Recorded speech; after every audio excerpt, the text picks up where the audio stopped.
सत्य सनातन का आधार रही सती सुलोचना की कथा। दोस्तों, आपको बता दें कि सती सुलोचना नाग वासुकी की पुत्री और लंकापति राजा रावण के पुत्र मेघनाथ की पत्नी थी। आज की कथा में आपको बताएंगे कि सुलोचना कैसे और क्यों सती हुई थी। कथा बहुत ही रोचक है, इसलिए कथा को पूरी सुनना। जब सत्य और असत्य राम और रावण के बीच में युद्ध चल रहा था, तब रावण के महापराक्रमी पुत्र मेघनाथ का वध करने की प्रतिज्ञा लेकर लक्ष्मण जिस समय युद्ध भूमि में जाने के लिए तैयार हुए, तब राम उनसे कहते हैं, सुनो लक्ष्मण, युद्ध में जाकर तुम अपनी वीरता और रण कौशल से रावण पुत्र मेघनाथ का वध कर दोगे, इसमें मुझे कोई संदेह नहीं है। परंतु एक बात का विशेष ध्यान रखना कि मेघनाथ का शीश भूमि पर किसी भी प्रकार से नहीं गिरना चाहिए, क्योंकि मेघनाथ एक नारी व्रत का पालक है और उसकी पत्नी परम पतिव्रता है। ऐसी साध्वी के पति का मस्तक अगर पृथ्वी पर गिर गया तो हमारी सारी सेना का ध्वंस हो जाएगा और हमें युद्ध में विजय की आशा त्याग देनी पड़ेगी, अर्थात हमें पराजय स्वीकार करनी पड़ेगी। तब लक्ष्मण बोल उठे, भ्राताश्री, ऐसा ही होगा। और लक्ष्मण अपनी सेना लेकर चल पड़े।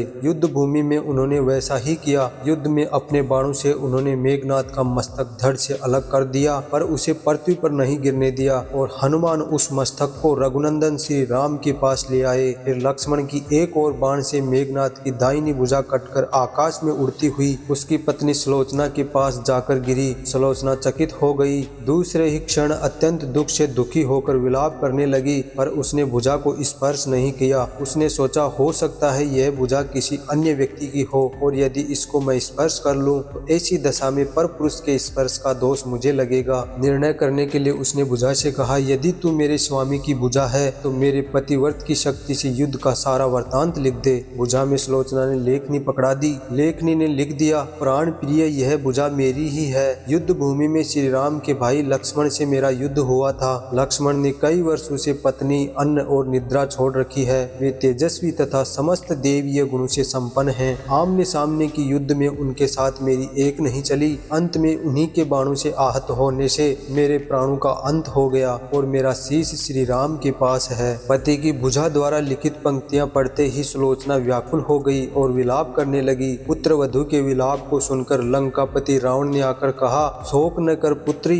प्रातः काल होते ही सहस्त्रों मस्तक मेरे बाणों से कटकर पृथ्वी पर गिरेंगे। मैं रक्त की नदियां बहा दूंगा। तब रावण की बात सुनकर सुलोचना बोली, इससे मेरा क्या लाभ होगा? सहस्त्रों नहीं, करोड़ों शीश भी मेरे स्वामी के शीश के अभाव की पूर्ति नहीं कर सकेंगे। और सुलोचना ने निश्चय किया कि मुझे अब सती होना है, किंतु पति का शव तो राम दल में पड़ा हुआ था, फिर वह कैसे सती होती? तब अपने ससुर रावण से उसने अपना अभिप्राय कहकर अपने पति का शव मंगवाने के लिए कहा। तो रावण ने कहा, देवी, तुम स्वयं ही राम के दल में जाकर अपने पति का शव ले आओ, क्योंकि जिस समाज में बाल ब्रह्मचारी हनुमान, परम जितेंद्रिय लक्ष्मण तथा मर्यादा पुरुषोत्तम भगवान श्री राम विद्यमान हैं, उस समाज में तुम्हें जाने से डरना नहीं चाहिए। मुझे पूर्ण विश्वास है कि इन स्तुत्य महापुरुषों के द्वारा तुम निराश नहीं लौटाई जाओगी। रावण की बात मानकर सुलोचना राम के पास जाती है। सुलोचना के आने का समाचार सुनते ही श्री राम खड़े हो गए और स्वयं चलकर सुलोचना के पास आए और बोले, देवी,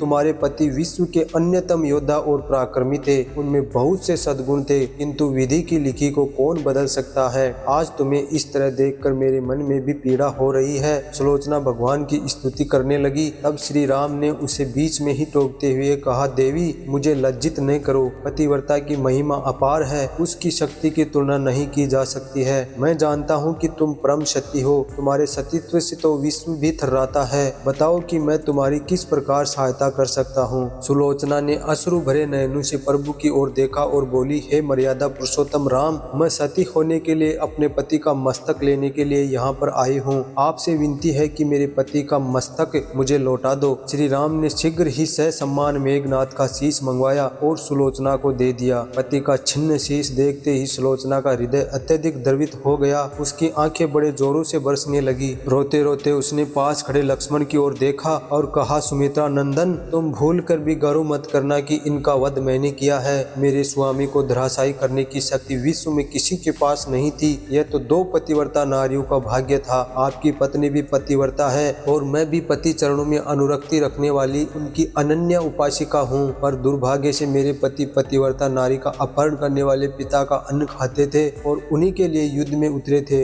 इसी कारण मेरे पति मृत्यु को प्राप्त हो गए। लेकिन सभी योद्धा सुलोचना को राम शिविर में देखकर चकित थे। वे यह नहीं समझ पा रहे थे कि सुलोचना को यह कैसे पता चला कि उसके पति का शीश भगवान राम के पास है। जिज्ञासा शांत करने के लिए सुग्रीव ने पूछ ही लिया कि यह बात उन्हें कैसे ज्ञात हुई कि मेघनाथ का शीश श्री राम के शिविर में है। सुलोचना ने स्पष्टता से बता दिया, मेरे पति की भुजा युद्ध भूमि से उड़ती हुई मेरे पास चली गई थी, उसी ने लिखकर मुझे बता दिया था। व्यंग भरे शब्दों में सुग्रीव बोल उठे, निष्प्राण भुजा यदि लिख सकती है फिर तो यह कटा हुआ सिर भी हंस सकता है। श्री राम ने कहा, व्यर्थ बातें मत करो मित्र, पतिव्रता के महात्म्य को तुम नहीं जानते। तभी श्री राम की मुख करती देखकर सुलोचना उनके भावों को समझ गई। उसने कहा, यदि मैं मन वचन और कर्म से पति को देवता मानती हूँ तो मेरे पति का यह निर्जीव मस्तक हंस उठे। सुलोचना की बात पूरी भी नहीं हुई कि कटा हुआ मस्तक जोरों से हंसने लगा। यह देखकर सभी दंग रह गए। सभी ने पतिव्रता सुलोचना को प्रणाम किया, क्योंकि सभी पतिव्रता की महिमा से परिचित हो गए थे। जाते समय सुलोचना से श्री राम से प्रार्थना की, भगवान आज मेरे पति की अंत्येष्टि क्रिया है और मैं उनकी अर्धांगिनी उनसे मिलने जा रही हूँ, अतः आपसे विनती है कि आज युद्ध बंद रखे। श्री राम ने सुलोचना की प्रार्थना स्वीकार कर ली। सुलोचना पति का सिर लेकर वापस लंका आ गई।